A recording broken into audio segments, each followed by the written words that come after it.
What is going on, everyone? Welcome to 2018 here on Crisis in the Toyverse. And what better way to kick it off by reviewing a figure that pretty much came in the fall/winter months of 2017. I've been wanting to review this Diamond Select Toys Gotham Series 4 Azrael figure for some time. And, you know, now that the holidays are over, I'm finally able to do it. Overall, Diamond Select has packed this guy with a ton of accessories. And if you bought a comic book version, or a comic retailer version, I should say, you get an added bonus, which I'll be talking about in a little bit. But since the figure's right here, let's go ahead and talk about sculpting right off the bat. So let's zoom in here. Let's focus on that creepy mask. Whether you're a fan of this or not, well, actually more if you're a fan of this, I appreciate the level of detail Diamond Select has given the figure. Overall, the paint scheme works very well. It's a little muted, but it fits in line with the other figures from this series, so there's that to note. But I definitely like this head sculpt. Now this is kind of a funny story. I actually lost this head, so this one's my replacement one that I had to buy. So I actually bought two.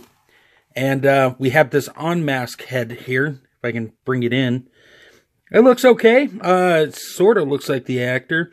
Not 100% likeness, but it definitely gets the job done. The hair on this one sculpted very nicely. Got some shadowing effect with the beard and all that. Looking very good. So we'll just set him back aside. As for the rest of the figure, if the camera will work with me, belt buckles, everything's painted. The color choices work very well all throughout. My only minor complaint is with the cape here. It starts out in this nice black, and then it just turns red.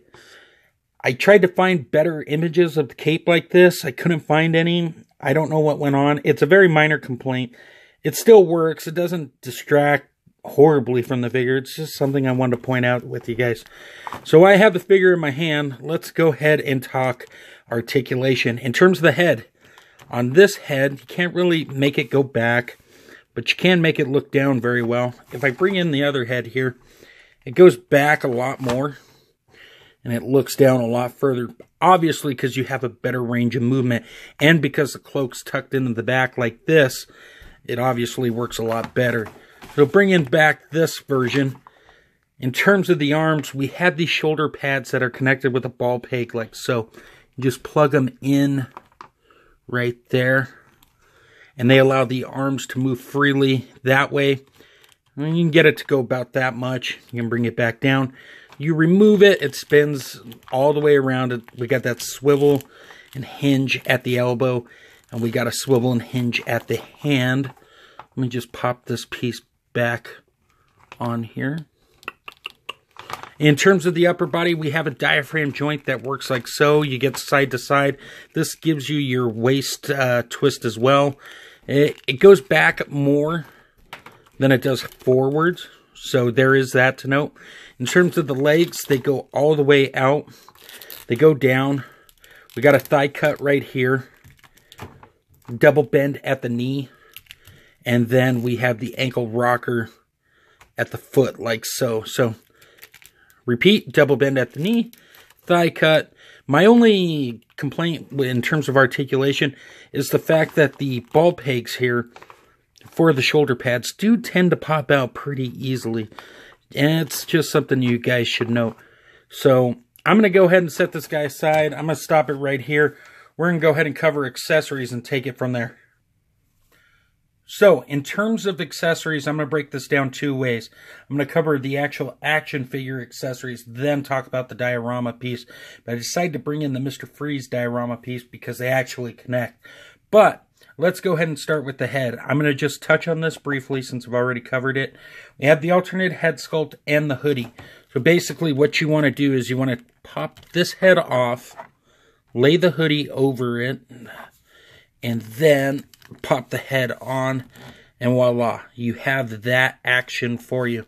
We also get 3 different swords. We get this broken piece like this, sculpted and detailed very nicely. Now, obviously, all 3 of the swords are going to look the same, but I just wanted to point out the broken part. And then we get a longer sword for him to fight with. And we get this cool case. And the reason I bring up the case is it's got this nice detail inside to house the smaller sword, which just plugs right in like so.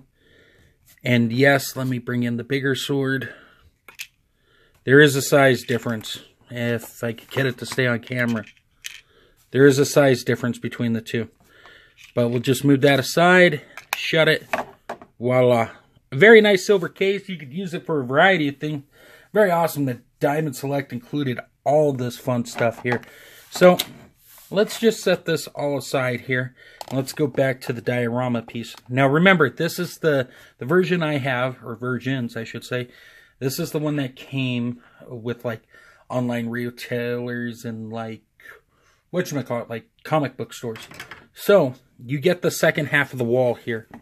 You get the guardrail with another ha-ha-ha, and the pieces to hold the guardrail in place. You just plug it in like so, and it snaps in. And if I zoom out, you have yourself a nice little diorama piece.